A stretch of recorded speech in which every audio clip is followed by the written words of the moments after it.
I ran 2 big black bears with my tomahawk in Alaska, and they turned and ran away. You know what I mean? I had a pistol on me, but I was like, come on. And I had a bear tag, and I was like, let's just see. Like, let's see what happens. A grizzly, good luck. A 200-pound grizzly will be like, bah, and just come at you. Even if you shot him, he'd still kill you. Yeah, they're not. You got to shoot him right. You got to get him right in the right spot because he might die later after he's done with you. Yeah.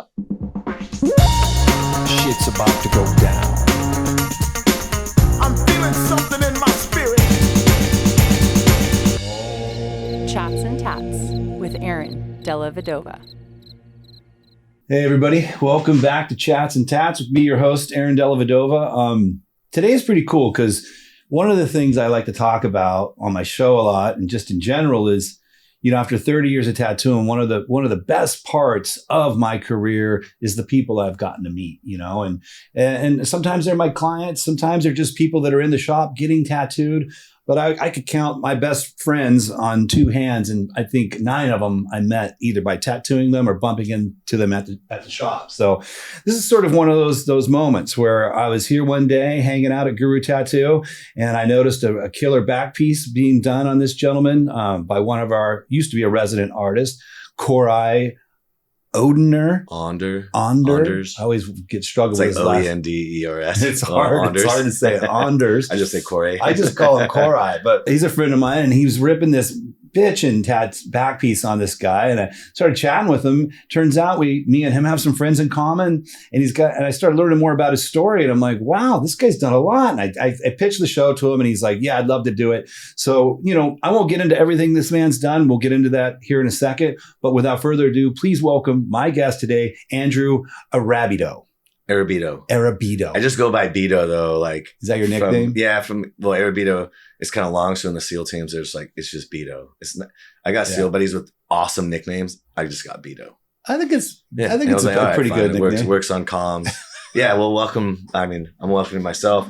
Stoked to be here. Appreciate everything, man. Thanks for coming down. Absolutely. No, it was sort of one of those moments, kind of a universe thing when you started telling me what you're up to, especially the knife company. I just had recently a guy on here, and I learned a lot about knives. This guy from Brandon Hampton from Maleo Knives, which kind of intrigued my interest in knives in general. And then when I went on your Instagram page and saw what you were up to, I was like, holy shit, this guy's for real. He's making some serious stuff. But before we get to your knives, because they're beautiful. I just told you before the show started, it's like jewelry with blades attached to it. I mean, there's a lot of ways to describe it. I kind of like, you know, one of my favorite things to do with folks is, you've got some more coming out. I forgot. These are more like just tactical ones. These are the pretty ones. Yeah, I looked at the table and I realized there's some just full tactical ones too that need to be set out here, right? So from, you know, works of art that are functional to as simple tactical design to extravagant. But all functional. How you do your blades where it's like holding a piece of stone. You know, there's actually, it's probably even a better way to grip something because there's so many weird angles to it. We call it chaos grip. Chaos. It's versus one that's like lines or something. Like that's machined. It's still good grip, but that one's hand chaos grip. Smart, dude. Those are all hand done. Anyway, back to well, we're going to get deep on the knives, but before we get there, I kind of want to drag you from a young man to how someone ends up here, you know. And I read up a little bit about your life story. I watched a little interview you did with a guy on another podcast, and in it you had mentioned that at a very young age you set your sights on becoming a Navy SEAL. I think you even said 5. I was like 6th or 7th grade. 6th or 7th grade. Yeah. You got Can't remember exactly. First, what does that come from? Like, was there someone in your family influence around you? Yeah. My mom's cousin, this guy, Ethan, bought me a Navy SEAL workout book when I was in like 6th grade. Okay. It was just kind of a cool book. There's a guy on the front, like climbing a big, huge net, you know what I mean? And an obstacle course. And I was like, fuck, that looks fun. You know what I mean? So, you know, I started looking through that and it was just talked a little about what SEALs do. And it was just a workout book. You know, and I was like, man, that's rad. And I was already super outdoor kid. I was skateboarding, dirt biking, you know, BMX riding. And that just really intrigued me in what Navy SEALs did. And then, you know, fast forward, we can go back to growing up in Northern California, but fast forward into my high school days. That's why I kept that up. I looked, you know, online, eventually started kind of studying into what the different military forces did, different special operations with the Army, Air Force, Navy, Marine Corps, the different spec ops groups. And I was like, man, that seems like the best one. I enjoyed water. I was good in water. They're on the West Coast and East Coast instead of being stuck somewhere in the Midwest, you know, in some crappy base. So I was like, let's do it. So that's the one that shined forward. Yeah. And that's the one you went for. Yeah. So pretty much right out of high school, right? Yeah. Right out of high school, straight over to Navy SEAL training. Yeah. And then, everyone talks about buds. And maybe just real quickly, this is probably redundant for a guy like you that's been through buds, but for you, what was the toughest part of buds? I don't know. It's pretty fun. It's miserable, but fun. You know what I mean? You're with your buddies that you're miserable with, and misery loves company. And right. you build such great camaraderie, like super close friends, and you're both miserable together. So you both kind of laugh and you're just like, fuck, this sucks, like, and the mentality is kind of you versus instructors too. So you and your buddies are like, what more can you do? Like, we're not going to fucking quit. Good luck. You know what I mean? As you get beat or whatever. I most unenjoyable, I wouldn't say the toughest, because I was still a great swimmer. It's just the ocean swims, so there's like 2 mile ocean swims every week timed. And you wear these like fins called duck feet that are just real tight and your feet cramp when you look at them. And then you got to put them on and swim 2 miles. That's miserable. And you're like, damn, the shark's in here. Sharks suck. So you're just like, you got to just crush it. You feel pretty vulnerable all day. Yeah, you're just like, hey, fuck it. I always think about, I don't know shit from shit, but I always think about the cold aspect. Yeah, it's miserable. Because I've heard that's one of their deals, like to get you really cold and then make you do technical things like take apart a gun and put it back together with shivering hands. You're just so freezing the whole time. Man. It's just cold all the time. They'll put you in, they'll like, they'll check you, pull you out, check you. Guys will start getting hypothermia, pull guys out. Then they'll get you, moving and running so you get warm again, and then go back in. Or let's like during Hell Week specifically, you'll be in your boat teams. And if you're winning races, it's all competition based. If you win races, you get to eat first. You win races, you get like a 20-minute nap or something like that, So they'll like, toward the end of the week, they'll get everybody to have these little tents, and everybody will be like, okay, go take a nap. We'll wake you up in a couple hours. Everybody's out in like 4 minutes, snoring, twitching, and then they'll come in at like 5 minutes, and sometimes they'll just like nicely wake you up.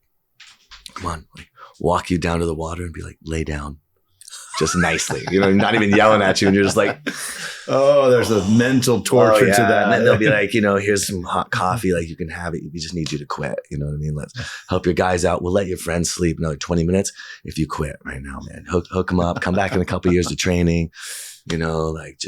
You look like you're going to quit anyway. It's the best thing you come back in a couple of years. You're the weakest guy, even though you're not. Yeah, like they just try to convince you whether they're yelling at you or whether they're pretending you're their best friend. You know what I mean? And that's funny because you're just like, yo.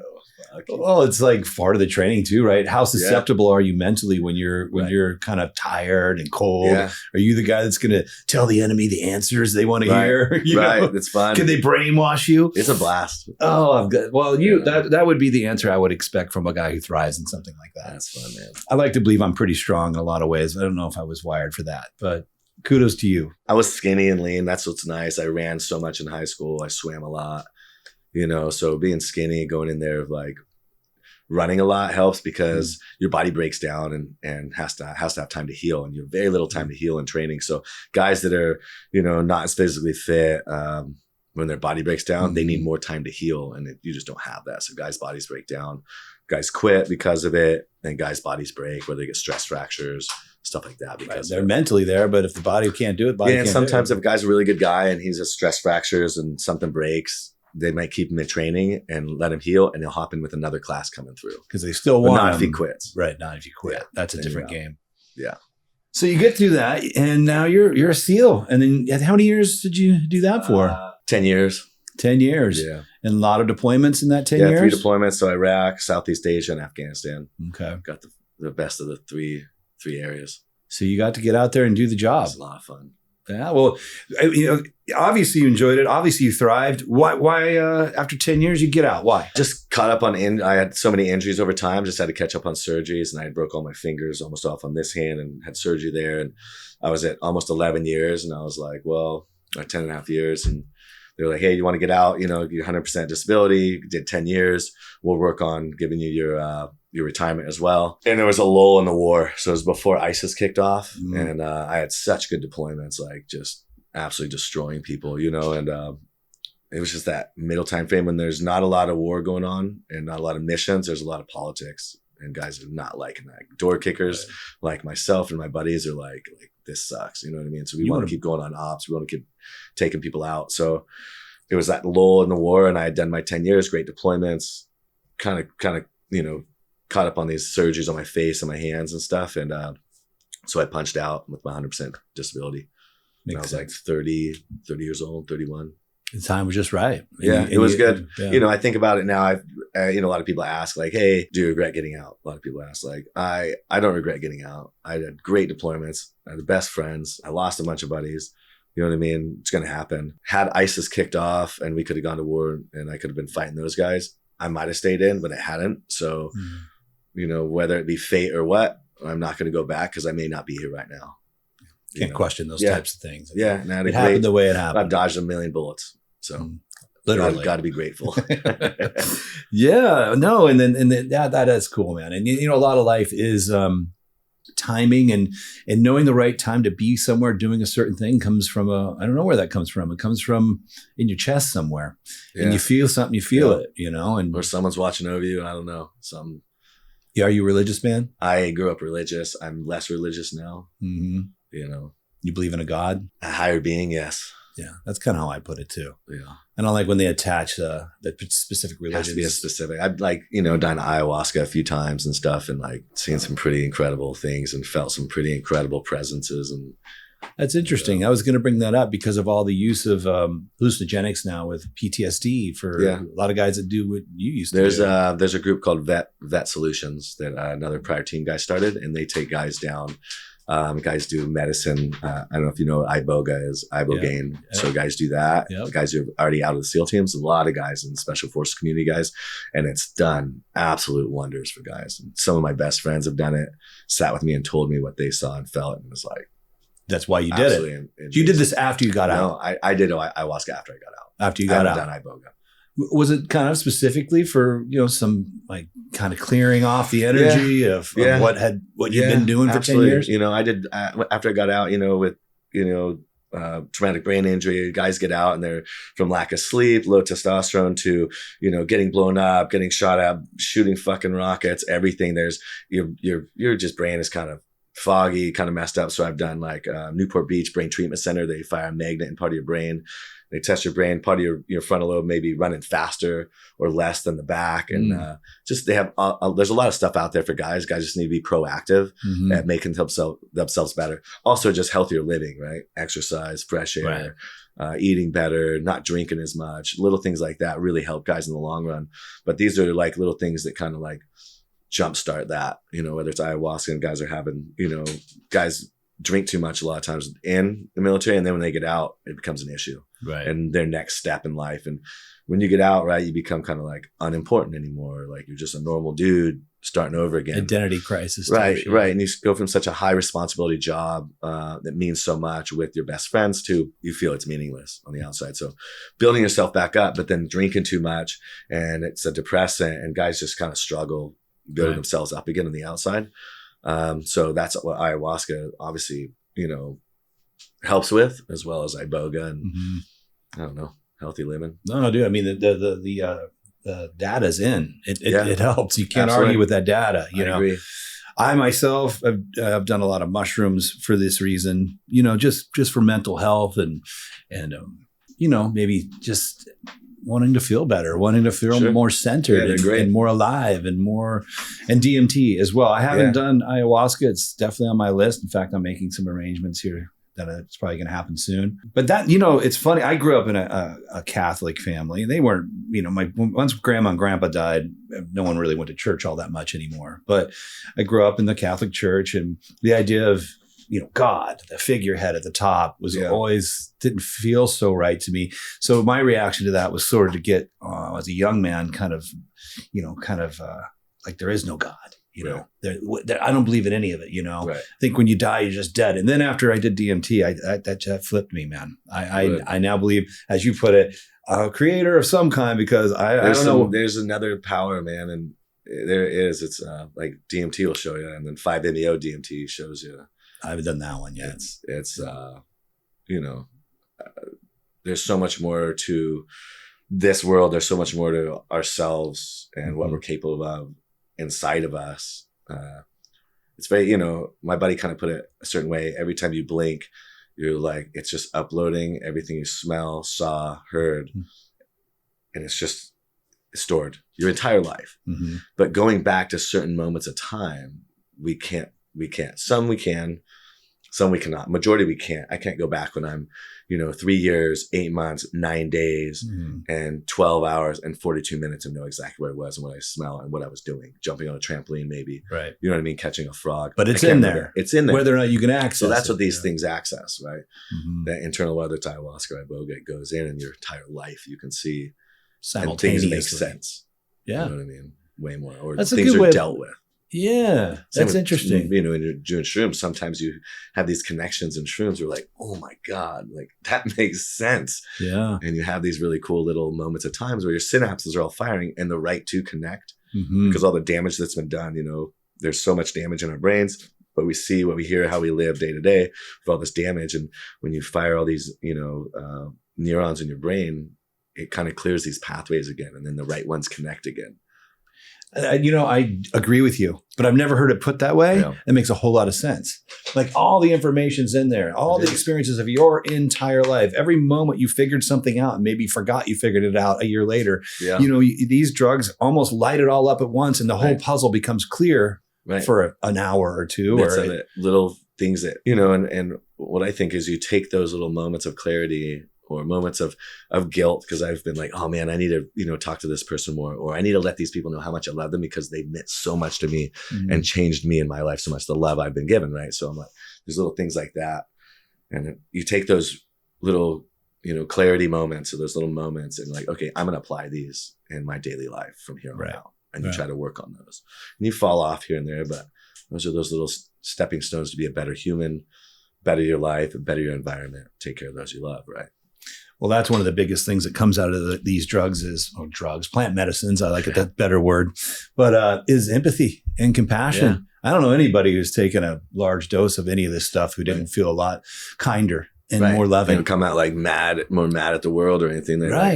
They've like figured some stuff out in themselves, figured out some important things in life. Life's very valuable, and you got to, like I said, you got to love harder. Like a lot of stuff that's come out of it for myself is like, one time I went and did ayahuasca and I was so scared to do it. And that's the reason I went and did it. I said, no. And I was like, damn, okay, I have to, you know, and I did a mild amount and I was just like, I want love and peace. Show me love and peace. Show me love and peace. That was like my mantra the whole time.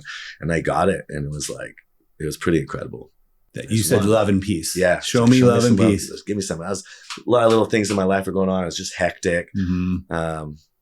You know, and I was just give me a little dose of that. And it did. And it did. And I was like, that's cool. It is cool, man. Yeah. That I think for me, the first big experience I had on DMT, the mantra I went in with was, I was saying the word anxiety, but I think as I got deeper into the thought, I was fear. Like I was finding a lot of fear of what's going to happen to me when I get old. What, you know, is my business going to survive for the next 10 years? Is my marriage going to be, are my kids going to be healthy? Yeah. You know, I had a young business, young kids, young-ish marriage. You know, there's so much that can go wrong, and I'm grinding and thinking it. And even though I might not be consciously thinking about it, it's just in the background all the time, worrying. Yeah. Even though in the moment I'm worrying, everything's fine. Everything's fine today. What decisions should I be making? Did I make the right one? Right. And that's but the message, and I kind of went in like you with that message, and it just, what was weird, like a million arms showed up out of a tunnel and hugged me and basically said,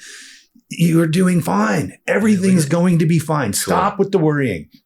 The only thing you should be doing is laughing more, loving more, playing more, and having more fun. Because you're straight on track, dude. Cool. And then it showed me cool. Yeah. And I mean, since that experience, I still have anxiety. I still have fear, but 60% less maybe, and that's so rad. And I wish more people could experience that level of like getting rid of fear. You know what I mean? Because, you know, what ruins anxiety and fear, like rule the world. You know what I mean? Like, it really does. And I get it. Stress, you know what I mean? Those equal stress, financial stress. What does my future hold? You know, there's so much of that.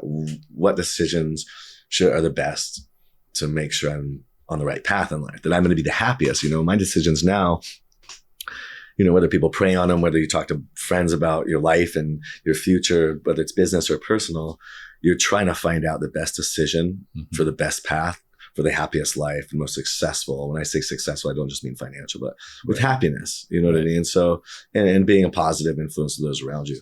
And that's, I mean, I don't know. You're doing your best educated guess. Yeah. We're all doing our best, but you don't while battling your own fears. And well, how many people go to bed at night like nailed it?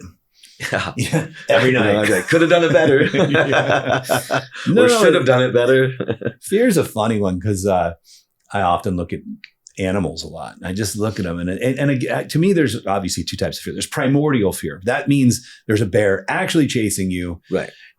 Or someone's about to punch you or whatever. That's not even really fear though, because when a bear is actually chasing you. It's not a choice of fear. It's almost like innate in human nature. It's human nature to have that fear. Fight or flight. Right. And you got to have the fear. The fear activates the adrenaline, the solution, and you need it. But really the fear that humans are capable of, that nothing else is capable of, is the thought of tomorrow and yesterday. Yeah. Or think about someone scared of a small spider, and it's almost a choice to be scared of that small spider. Knowing it can't hurt you. Knowing it can't hurt you. Knowing that, it's like, that's like a personal, like someone's choice.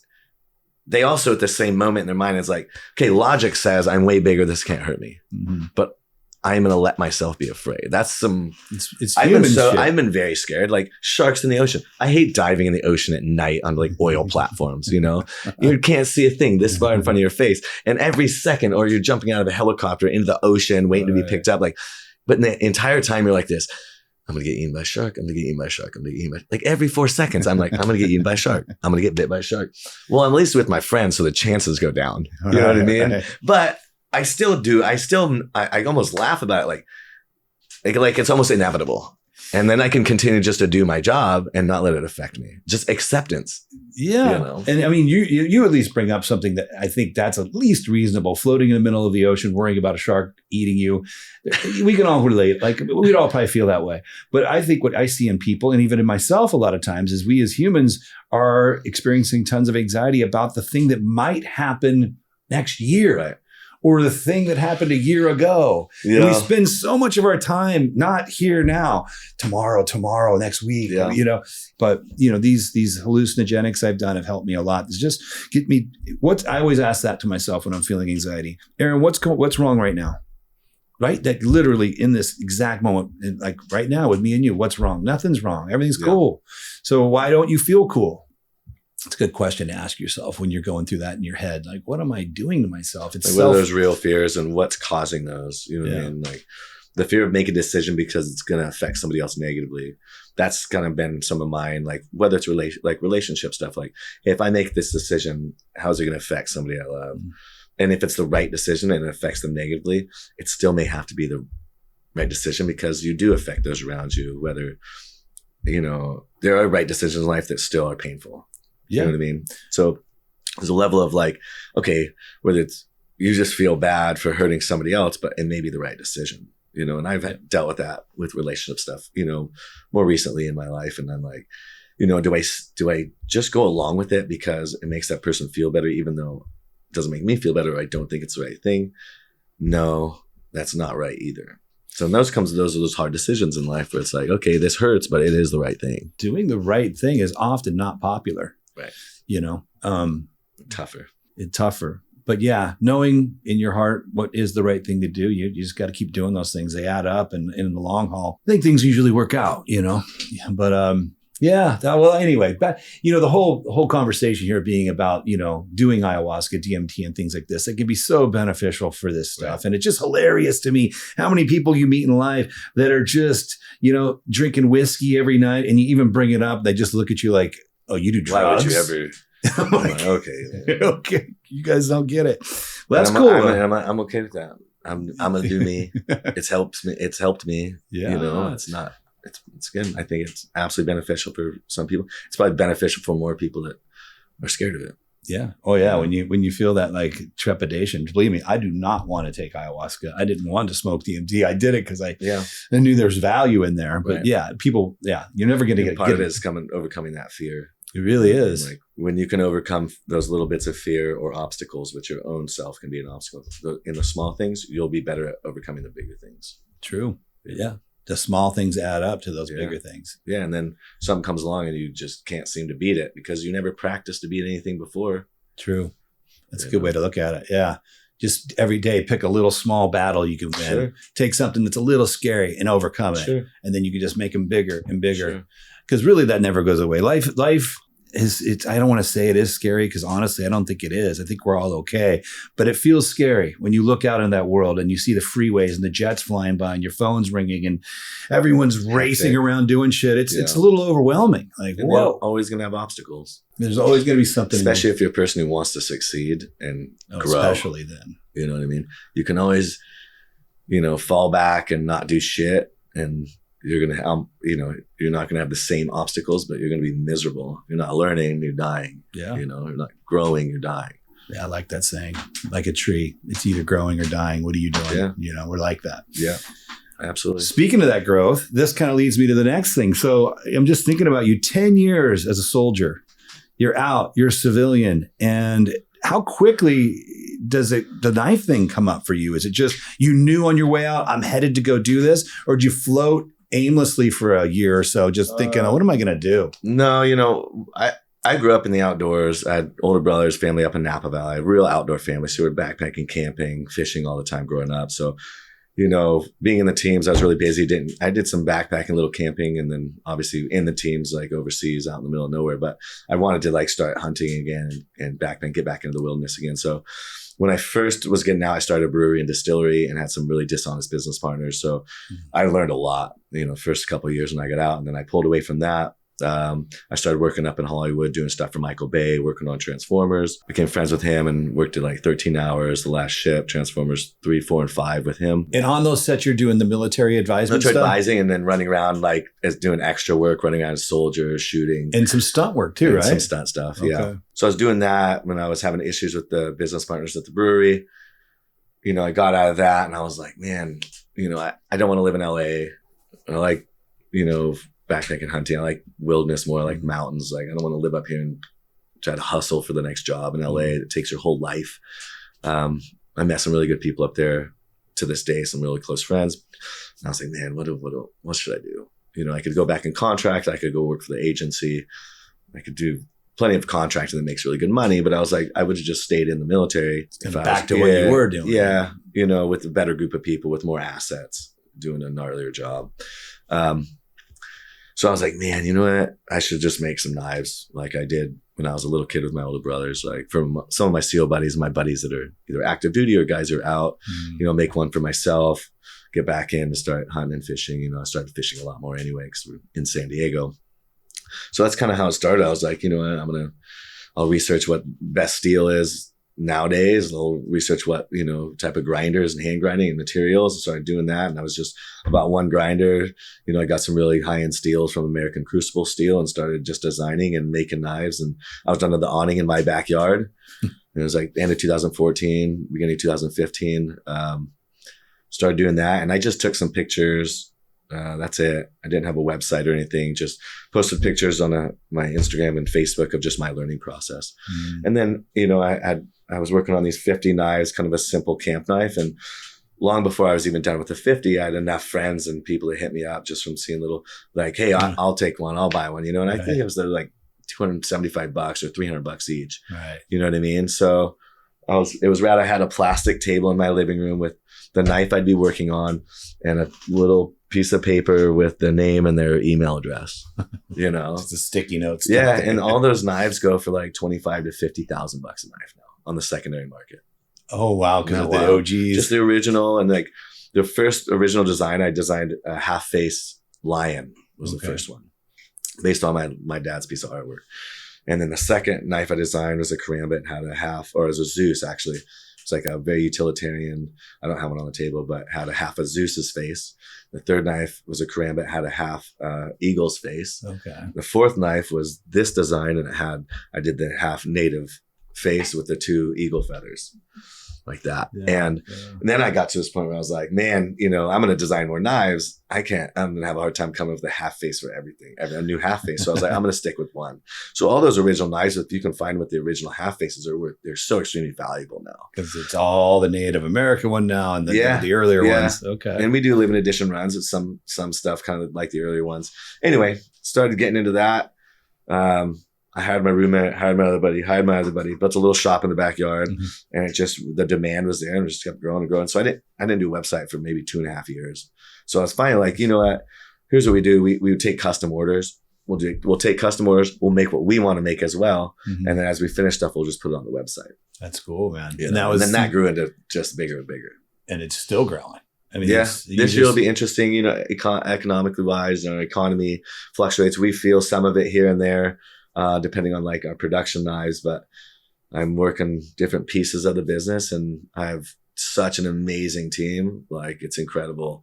I could be gone for a month and it runs pretty damn well. They know what to do. Yeah, they're solid. My main manager is a buddy I grew up with since 19. My 3 managers are really like my first 3 buddies I hired, they're still with you. Yeah. And that first year was like, they're working for like, I don't know if I paid myself the first year, but like, $13.50 an hour. My buddies working with me in my backyard. And now like they're paid well, we're able to do awesome things together, trips together. Like that's cool. It's rad. And now that all can come back in bonuses and healthcare and like that input that we all did together, it paid off in the end. That's so cool. You can, it's nice as a business owner to be able to take care of your people. Oh man. That's your longevity. They're your family. You feel like I got to depend on them, Yeah. So. Yeah. A lot of people just listen to the show, so they're not going to be able to see what I'm looking at. Some of the people will check me out on YouTube, and I just want to hold a couple of these up for those of you on Spotify or YouTube. I mean, I think they're just gorgeous, dude. What's this handle made out of? It's just a G10, two-tone, black and what's G10? Just a carbon, it's like a glass-based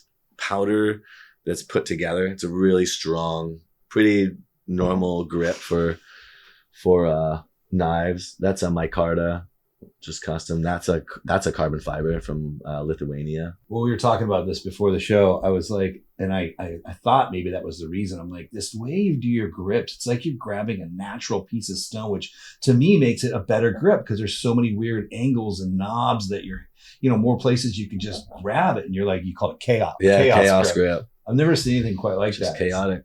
And it does give them that just caveman vibe. It's interesting is like this. So look at the back. So we call that rock work. I see. Okay. How it's rough on the back. Yeah. side. So we do this little same thing. It's called rock work. Very cool. And that's for if you had to put your thumb there. Yeah, it's just grip. It's aesthetically really cool and pleasing and grippy for your thumb if you want to run your thumb back there. Or if you're striking sparker to start a fire or something like that. Right. Some magnesium and what I mean, I don't know if I'm putting you on the spot, but I know a lot of people listening are going to be wondering the same thing. What is the price point on these things? I mean, it varies so much between like the full custom, like a full custom like that with like Ram's Horn Jasper, like $850 to $950, down to, $325 for one of these for more standard. Yeah, $350. So it's so it's not super crazy, but you also probably do custom hatchets and things that are just through the roof. I'm sure. So, we do, some of the stuff is $2,000 to $3,000 for chef knives. We do tons of chef knives and chef sets and steak knives for restaurants. And, sometimes we'll do really like incredible, like Japanese sword set. And then we don't, cool. We used to have people ask us to make that and we would, and I'd be like, okay, it costs this much. I put this profit margin on it and I'd sell, maybe $4,000. Well, then a year later, I'd see it for $30,000. You know what I mean? On the secondary market. And I was like, all right, well, let's stop doing these for customers. Let's make these in-house for ourselves to auction, or you can't raffle in California because it's illegal. So what we started doing, which makes it legal, is it's a giveaway. We'll do a limited edition sticker. So anybody who buys a limited edition sticker gets into the raffle, to the giveaway. And then somebody wins it. And so everybody gets the sticker, whether they lose, that's what they're actually buying. Anybody who purchases one gets into the giveaway. Cool. So that's a really good way to do it. And that's the legal way to do it versus trying to just sell raffle tickets, because you can't do that in California. That's a good idea. I might use gambling. That. Yeah. I didn't know that, but they have to receive something, you know what I mean, for their purchase. So we do really cool. And what's cool is the limited edition sticker. Like the last we did this, really incredible tomahawk recently. And one of my SEAL buddies who works with me engraved this wolf head howling on either side of the tomahawk head like this, all in brass. Oh, wow. Really incredible. So we did 500 limited edition wolf stickers, like black and gold, big wolf stickers, $100 each, sold those, and then put all those people into the giveaway. And what's cool is all those stickers all go for like 120, 150 bucks on the secondary market. So anybody who actually just bought the sticker for $100 can either make their money back or make 20 or 50 bucks off it, cool. which is rad. So everybody wins in the end. I like that, dude. I'm going to look into doing that here. There's something I could use that here. Yeah. Like for a custom tattoo from this artist. Yeah. You know, this is the tattoo that he's going to do. And everyone buys a sticker or an art print or something. Right, correct. And then one of them wins it. The art print would be great. And then they get anybody who purchases the art print I'm gets getting the giveaway. Getting some marketing ideas here. Yeah, it's good. And, you know, we used to do some raffles and we'd run it through PayPal, and then, you know, a lawyer guy who buys a bunch of knives like, hey man, you actually can't do that. And I'm just watching out for you because I love your products. Because one, California can be like, hey, it's gambling. And two, PayPal will be like, hey, it's gambling and just keep your money. Oh God. PayPal is not really like that. They are, I've heard. Right, well, let's figure out a better way. Fucking PayPal. Well, that's badass. So the knives are going well. They're beautiful. You obviously have created a lot of success with half-face blades. I want to get through a couple other things you do, which I find kind of cool. Is you also make wine. Your Warpaw wine. Yeah, right? it's kind of small. I always, I grew up in Napa Valley. So that's why I was wondering if it was your Napa and connection. I have a lot of cab. So in between some of my tattoos, I did cab and Petit Verdot filler, just grapes clusters down my arm. And it's kind of an ode to where I came from. And I do like wine and a lot of friends in the wine industry. And I kind of created this branding, and I created the branding before I knew what I wanted to do with it. This name, this style of branding. And so it sat for like a year and a half. And I ran into a buddy who was a few classes behind me in high school, and he had joined the army. I hadn't talked to him in fucking, 15 years. And he had joined the army, did like 6-7 years, got out, moved back up to Napa Valley, married a girl I know up there, went through wine. He's a winemaker for a winery, and he does his own wine label as well. So I ended up running into him randomly. And we hit it off again, caught up, and I was like, hey, would you be my winemaker? Would you help me out? And he's an awesome young dude, and he's really his idea and his philosophy of winemaking just is the same as mine, and it worked out. Very cool. It started that a year and a half, maybe 2 years ago, and I have a website, Warpaw Wine, and there's just a red blend, very little bottles left. I have a Chenin Blanc. And then the Pinot is bottled. It'll be released this fall. And then I do a cab right there from in Rutherford, actually, like one of the most incredible cabs. But it's 5 years from start to finish. So each year I invest in my cab and barrel it. And it's year 5, I'll be able to release the year 1. When will that be with the cab? 2025. 25. Yeah, maybe 26. I'll get some of that Pinot. I love Pinot. Dude, that Pinot is, I should have brought you bottles. Remind me, I'll bring a bottle in. And it's good now, but like this fall, it'll be good. Next year, I do Pinot every year as well. That's going to be ridiculous. I love a good Pinot. Yeah, that's rad. And then it got even weirder when I was talking to you that day, because we have another friend in common, Joe Rogan, and it turns out you're doing some hot sauce with him. Yeah, so I mean, he's a big hunter, so I talked about hunting a lot. He's got a lot of knives. We have other friends in common as well, and then I have a buddy, Nico Lechuga. He lives in Brooklyn. He has a hot sauce company called Lechuga, Senior Lechuga, and he was doing this. It was small growing, and he hit me up. He wanted to do a knife, the same colors as his hot sauce, a chef knife, to do a giveaway. Cool. And we started chatting a lot. Really good dude, he's a little younger than me, entrepreneur. His actually wife's family and wife's from here. And I was like, awesome. He sent me some bottles of hot sauce, and I love hot sauce. I was like, damn, that's really good. So kind of over time and friendship, I was like, dawned on me, I love to cook a lot. And I was like, and I love truffles a shit ton. You know what I mean? And half my cooking's with truffle salt. And I was like, hey, let's do a collaboration hot sauce. And he's like, dude, absolutely. Let's do it. And I was like, let's do all natural truffle hot sauce, like spare no expense. Let's do it good. You know what I mean? No synthetic truffles, no fake anything in it. Like just the best product, premium, natural stuff. And he's like, all right, let's go. Let's hit it. So the 5th iteration of working on it, we got one, and I was like, it's ridiculous. It's so good. It's the best hot sauce I've ever had in my life. Right. So boom, I just do 50 gallons at a time. I've been selling it right off my website. I think we're probably on our 700th gallon. Wow. So, Joe had got some stuff. I sent some out to him, and he hit me up. He's like, this is the best hot sauce I've ever had in my life. I was like, yeah, I know. So he's eating it a bunch. And, talking to Nico, I was like, hey, you should ask Joe if he wants to do his own hot sauce. And, you know, he's such a hunter. He cooks all the time, you know, and he's just such a good dude, you know, and he supports other companies. You know, Killcliff is a team guy owned company. Mm-hmm. He supports a lot of military owned companies if he believes them and they're solid companies. He's done really good for a lot of people. Yeah. Right? And, so he's like, yeah. And he's like, well, you know, Vito's hot sauce is just the best hot sauce though. So Nico and him came up with 2 other bottles. So it's a 3-pack. It's mine, 2 other bottles, the Joe Rogan 3-pack. And so the one I have now, the single bottles are off of my website. The 3-pack is off of Señor Lechuga's website. Okay. It's Half Face Blades, Joe Rogan on the label, just co-branding. And it's awesome. That's rad. You know, it is the best hot sauce. And what is the name of the one you make? The truffle one though? It's just Señor Lechuga. It's the truffle hot sauce. The truffle hot sauce. 0.5326 is on there, which is kind of cool. The 0.5326 is like the number within the military, with the Navy, what a SEAL is, just by number. Okay. There's a 0.5326. That's on the bottle. That's cool. It's kind of cool. Yeah. Very cool. Well, I'm gonna have to get some of that and some of your wine. And you'll be stoked. I think there's some on Amazon, going on Amazon now as well. So growing, and it's grown. It's fast. And what's really cool is meeting Nico, such a good guy, his wife and kids, seeing their kids be born, like really good dude. And that's, 2.5, maybe 3 years ago. Within that time frame he's grown so much. We did that introduction to Joe. Joe has been such a huge influence, and helping me with Half Face growth. You know what I mean? Right. Buying stuff, promoting it just out of the love, the knives and military and good brands, and seeing Nico also gain from it too with that collaboration is just awesome. It is awesome. And Joe he's supported me through the years, always wearing my t-shirts, always shouting me out on the show. And he's just one of those solid guys who likes to help his friends, Yeah. He's getting big and huge didn't change him, and that becomes pretty rare in this world. So yeah. That's cool. You're working with him, and I'll probably be going out there to see him in the next couple of months. So I'll send him a picture of us. And absolutely. I'll definitely be trying the hot sauce.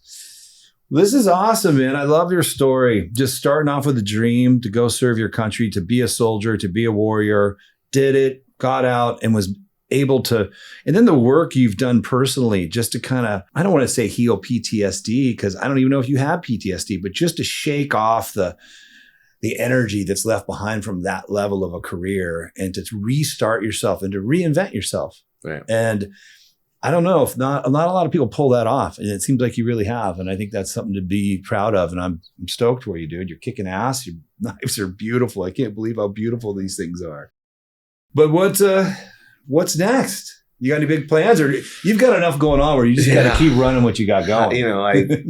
I love the outdoors, man. So I really kind of recharge. So I hunt, I fish. I'll be hunting in probably Colorado this year, maybe Montana. I'll be hunting in Alaska. I just got back from spear fishing in Panama. I'll be fishing here in San Diego a lot. Spend, a lot of my time with my very close friends. And that's one of the biggest things in my life. Like, I get lonely. If I'm alone for 3 days, I'm like, time to book a trip, especially or spend time with my friends here. But like when I go and enjoy something, if I'm alone, I'm like, where are my friends? Like, I want my friends to enjoy it too. And that's just been part of it. Is you're so close with your buddies in the SEAL teams, and then when you get out, kind of people spread out. So one thing with the knives, really, it was kind of it was a blessing to me, and just mental health wise, where I kind of started that group again, where you're in your group in the SEAL teams, and then you build a new team, and with your buddies every day, and you're listening to music, you're making knives, you're working together, doing lunch, a movie will come out, we'll rent the whole theater out, and everyone will all go to the shop. Cool. On the weekends, we have a whole group that likes to hike, and so we'll find a new 10 or 12-mile trail somewhere in San Diego, and everybody meets at 5 a.m, we go hike, and everybody goes to lunch, and just create a really cool team and atmosphere, and it's blessed my life very much. You invented your universe. You made your own family. You made your own people to bring you that family environment, that team spirit that you had when you were a SEAL. That's cool, And let me ask you, when you go up to Montana, where are you usually going up that way? I go up there quite a bit too. I have a real close buddy, Chris Douglas. He lives in Paradise Valley. He's a photographer, a little buck and bronco rider. Okay. Really incredible family. I haven't hung out with them up there. Last time I saw Andy Stump, I was in Texas. The last time I was up in Whitefish, I was out snowboarding for 4 or 5 days up on the mountain. That's what I do. It was so badass. I love Whitefish. That's where I go. We snowmobile up there, and we snowboard. Of course, I don't know if you've been to the end of the Big Sky Festival yet. The music No. festival. My buddy No. Johnny runs that whole thing. So It's a that's kind of badass. my crew, is that little crew of people in the Flathead Valley. So That's incredible up there, man. Oh, my I have God. a buddy up there. He's a prior team guy, and all 3 of his sons, I believe, are in the teams now. oh wow. Yeah, Fuck. they all made it through. He's That's stoked. 3 boys on the teams. Yeah. That's crazy. He's a That's good dude. crazy. It's just too cold in the winter for me. I can visit, but I can't live there. Yeah, the shoulder seasons are rough, man. Yeah, I like Colorado, Utah a lot, just because it's so beautiful all summer into the fall. Yeah. Incredible hunting and hiking, backpacking, fishing. You get a lot more without the grizzly bears with 255 days of sunset. I wasn't going to bring it up because we talked about fear, but well, it's one of my issues with that area, because my wife and I are looking for the second home, the mountain home, and the only thing we come back to is, just walking out into the woods and popping up a tent. I can't do it there. There's bears, man. There, Grizzlies are like, you'll know immediately if they want to eat you or not. well, they just had a girl ripped out of her tent recently. Of course, she Yeah, was in her she's tent like- with food and shit. Which Well, was there was those women that were bicycling in Montana. What in Montana? I believe they're in Montana. They're bicycling, and they had actually scared a bear off. The bear had come around. They scared it off. They were in separate tents, and the bear came back and ripped her. That's out of the one. tent. That's the one I'm by talking her about. head and killed her. Right. Yeah. Yeah. And that's the thing though. Bears Like I gotta like eat. backpacking and popping up a tent in the woods. I'm like, Black bears or whatever. Like, I ain't scared of Whatever. black. I've ran 2 big black bears with my tomahawk in Alaska, and they turned and ran away. You know what I mean? I had a pistol on me, but I was like, come on. I had a bear tag, and I was like, let's just see. Like Let's see what a happens. grizzly, good luck. Good a luck, 200-pound yeah. grizzly will be like, bah, and just come at you. Generally, Even if you shot him, he'd still kill you. they're not. You got to shoot them right.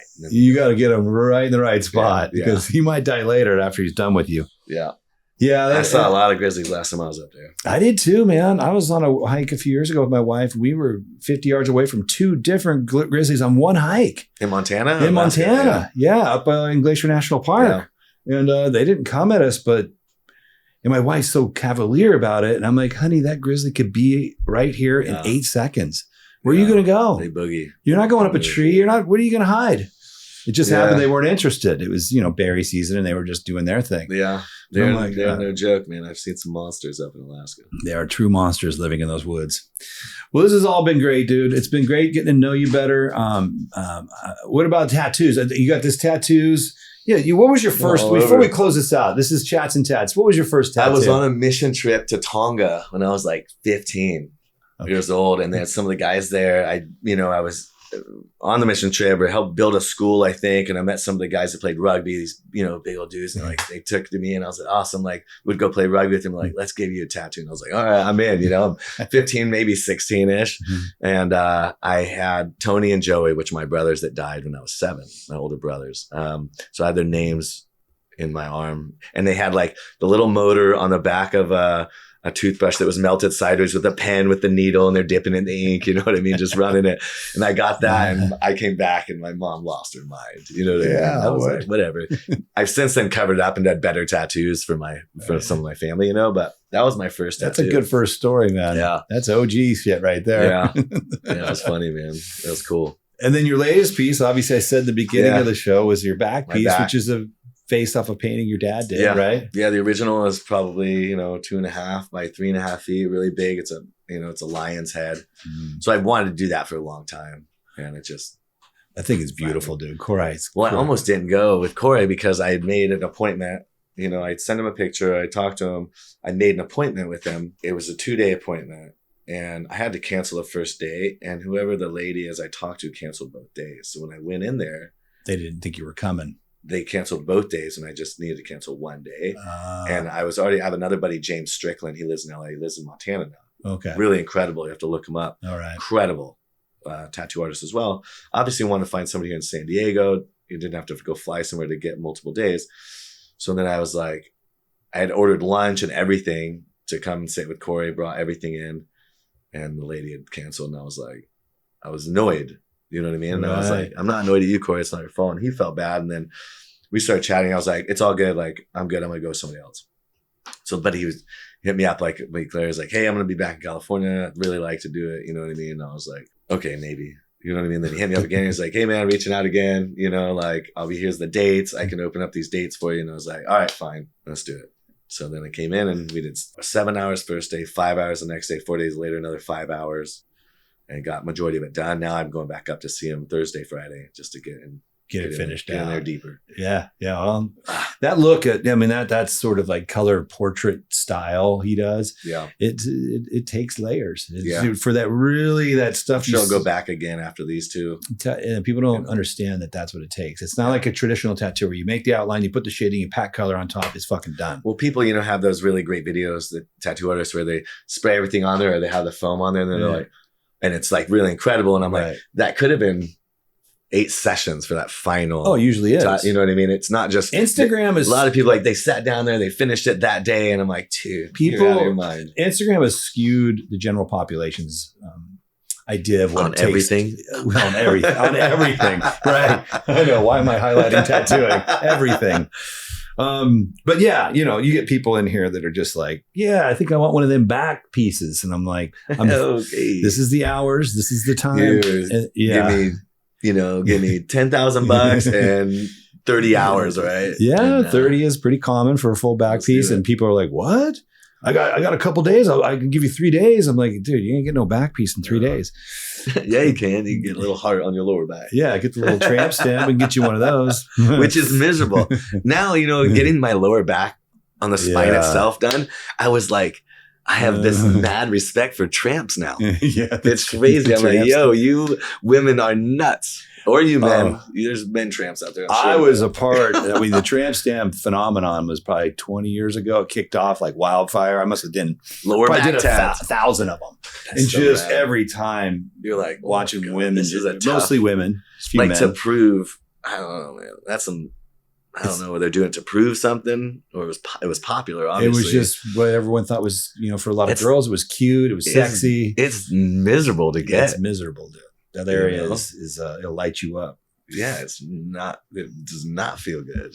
You got any more plans for more work? I mean, I see a blank arm there. That arm's a little weird. Man. A 1 and a 5 for SEAL Team 1, SEAL Team 5, different SEAL teams does that. And you'll like this one. So all these symbols inside there, they're wingdings. So like emojis, but each symbol stands for a letter. So back in the day on like, not a Mac, but a PC, you could do a Word document, you type what you want, you go to font. At the bottom of fonts, there would be Wingdings 1, Wingdings 2, Wingdings 3, which just changed each letter into, there was one with arrows, I forgot. And every couple of years they would change and it was just the old Wingdings are gone. And so I did a saying in Wingdings inside my SEAL Team 1, SEAL Team 5, and it says, if you don't like funerals, don't kick sand in a frogman's face. How funny. The first emojis were wing. I didn't even know that were wing. Yeah, and each symbol stands for a letter. Right. And then I had, I got my mom one. I got a half dead pirate, and he has a wine thief, which do barrel tastings with, right. and his muskets who has his war and his class, and I have belt fed machine gun with some of my buddies that are alive, and it's getting shot, and there's empty shells with my buddies that are dead in the shells. My dad and brothers died when I was 7, so they're crosses here. Some of my live buddies' initials in the grapes. A lot of meaning in your tattoos. Yeah, falling over a grape wine glass. And then this is a negative that comes down around here. And it's greater love hath no man this. And he laid down his life for his friends. But I did it in Old Norse. Okay. In the Old Norse language. That one it says frogman. Mm-hmm. And then this one is the Big Dipper and bullet holes. The star constellation. The Big Dipper in bullet holes? Yeah, because my first buddy from my class got killed, got stitched up, and then the Alaskan state flag, my dad and brothers died in Alaska, and that's on the constellation on their state flag. Oh, okay. So I combined that and designed that tattoo. That's cool, for that one. And then my leg is, I got a saying, one of my buddies who died, he always had a toast. That's on my leg, and I have 26 eagle feathers on my leg as well. For eagle feathers in Crow Nation and some other meant like depends on the feather and how it's done, but like killed an enemy.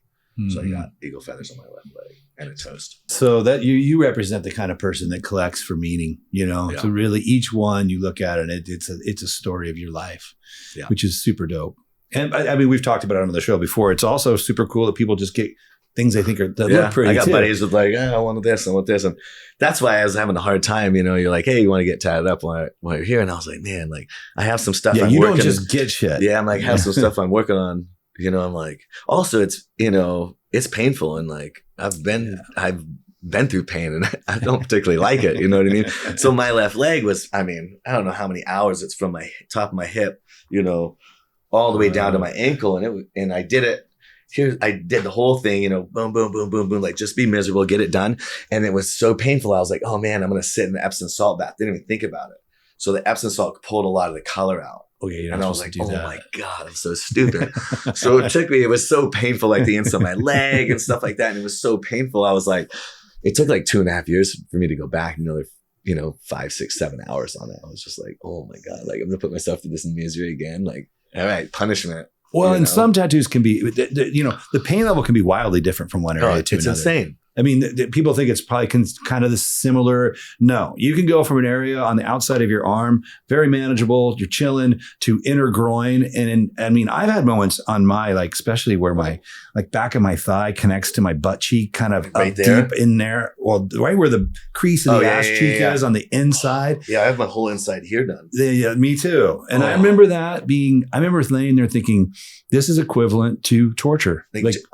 This could be a torture. I could be tied up in some prison camp. I wish. Being asked to tell answers. I wish they could do that legally. I 100% thought about this the other day when I was getting my back done, and I was like, oh my God, like you're torturing me and you're enjoying this, I was like, we should be doing that. If we can waterboard somebody, sure as heck, we don't have to put ink in their system. Just sit there, blindfold them, and be like, hey, we're peeling your skin off. And all you do is sit there with an enemy and they hear it and they just feel the needles. It ain't going to hurt them. Here's a little neosporin afterwards. But then you go to a spa and just be like, we're peeling your skin off. These Americans. Oh, yeah. I'll tell you where the bomb is. I'll tell you anything. Just give them a cool tattoo, dude. I don't know. That's funny. They take the blindfold off the end. They got a nice portrait of their mom. Yeah, you're good to go. Thanks for the info. Yeah, they're like, oh man, it's win-win. We both win. Oh shit, maybe the SEALs will need a guy like me at some point. That's what I'm saying. Come in with us. Hey, we got the interpreter. We got the interrogator. You bring your attack guns. Yeah. It does. It can reach that level though, where you're like, this is equal to probably some forms of torture. I don't want to scare too many people away. I think that's kind of more on the rare side. But once you go through an experience like that, a lot of people will take that break. You kind of get into a zone where you're like, I'm good for a while. Yeah. I met people though that are like, oh, I loved it. And I was like, do you love this? Like, no. Okay. Well, then you didn't love the tattoo. Come on. Like, I get the love part of it, but like, I don't believe anybody who like has a bunch of tats and like, oh, I fall asleep every time. I'm like, unless maybe you've got a nerve block in your neck. No, come on. That's a lie. I believe there's some dozing off maybe in certain areas or something, but like. Yes. But people who just sleep every time, I've never seen that. 30 years, I've never seen that. I mean, I have seen people take, well, I don't know what they take, but they've obviously taken a large dose of sedatives in there. I've drank quite a bit. I've, gone in drinking. Drinking's the worst. And drink doesn't help. Oh, it helps me. It does? Yeah. I have the worst luck when people drink when they get tattooed. Really? And tattoo artists will tell you, don't drink. It thins out the blood or make you bleed more. I actually don't think that's true. I think if a guy's been drinking on a bender for 4 days, he bleeds his more. Blood alcohol content is like 0.20 or just he's just not been healthy the last few days. But a guy that's drinking during a tattoo, it doesn't make it bleed more. What it does do, alcohol in general lowers our constitution. It lowers our ability to just bear through hard things. You'll notice when you have a few drinks, people make the worst decisions. Screw it. I'm gonna cheat on my girlfriend. Screw it. I'm gonna drive my car. Screw it. It just lowers that part of our minds. It does the tough thing. To like force yourself through it. So people will always inability, right? Yeah. So what I'll get, because my sessions I do big work. It's always 4 or 5 sets. Anytime someone starts drinking, as soon as I usually don't let them, but sometimes I'll have a sippy cup and I'll kind of know they've got something in there. That 5-hour session always drops to 4 or 3. That's funny. Because I just gonna sit there and I'm like, I mean, if you got to get to an hour tattoo, who gives a shit? But when you're trying to get to a real session, 5-6 hours. Yeah, you need your 5-hour session is a fucking session, dude. Yeah, that's like the longest session I ever did was that 7 hours the other day. I prefer 5s. 5s are good for me personally. Generally, like 4 to 5. Yeah, that's a good number.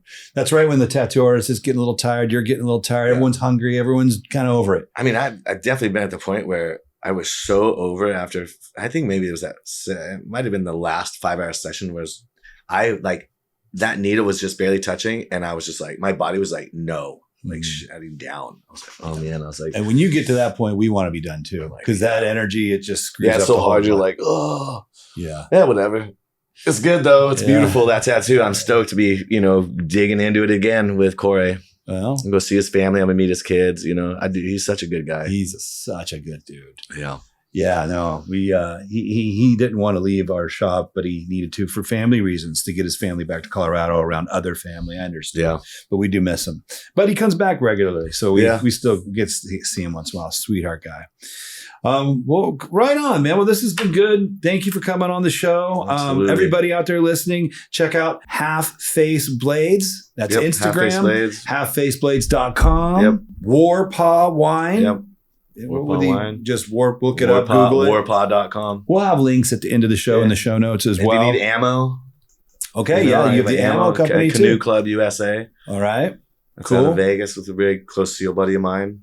All right. It's a good one. And the hot sauce. Hot sauce is sold just on Half Face Blades under accessories. On that website. Yeah. Okay. Yep.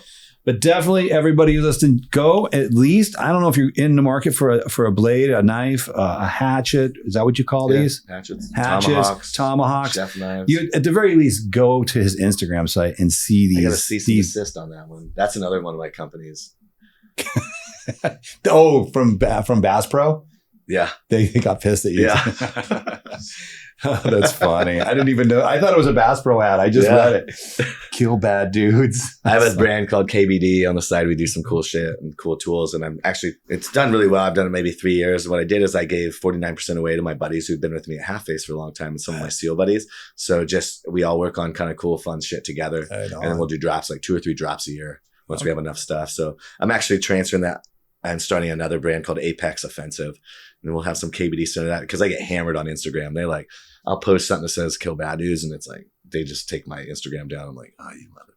So I battle Instagram with that one. It does well. So I'm kind of taking a new branding. I'll put it right above KBD and start rebranding stuff. You're like a brand creator, dude. Who knew you had that in you when you were a Navy SEAL? You're going to go out and be this guy. No, you've got a lot of that in you. But that was a good one, and they didn't like that one too much. I like it. Oh, God. This trouble we run into. I guess I could do like a skeleton fish or something. Just got to change it a little more. It's a cool hat, though. Perfect. Very cool.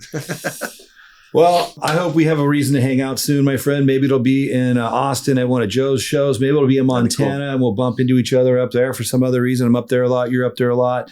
Or maybe it's here at the tattoo shop. We both live. You're right here in SoCal at the moment, right? Yeah, I live down here. My shop's off Miramar Road, and then I move into my new house next week out by Sequan Casino. Congratulations on the new place. So you're still mainly anchored in SoCal. I can build a range out to 154 acres. So. Oh, you bought some land. A tractor and make myself a range. That's cool. Dirt bike track. Oh, you're going to do all that? Yeah. Well, send me an invite. I'm studying for my Falconry license. So oh my God. I'll do that. I need to have some hawks on my arms. I love it, dude. I love it. Well, keep me in the loop with all these fun things you do. Absolutely. I'm not too far. I'm just over in Carlsbad. I know we'll bump into each other again soon. Absolutely. Thank you for coming on the show. Everybody, please check out all of Andrew's awesome things he's up to, and just keep kicking ass and inspiring people. I think your story is going to lift a lot of people up and show people, look, one chapter may close in your life, but when one door closes, some other door always opens. Kick another door in. or kick it in. Yeah. Right. Pleasure, dude. Appreciate Absolutely, you, buddy. Take care. All right, everybody. Thanks for tuning in. Check us out on the next one. I can't say who it is, but I'm sure it's going to be something fun. Talk to you guys soon.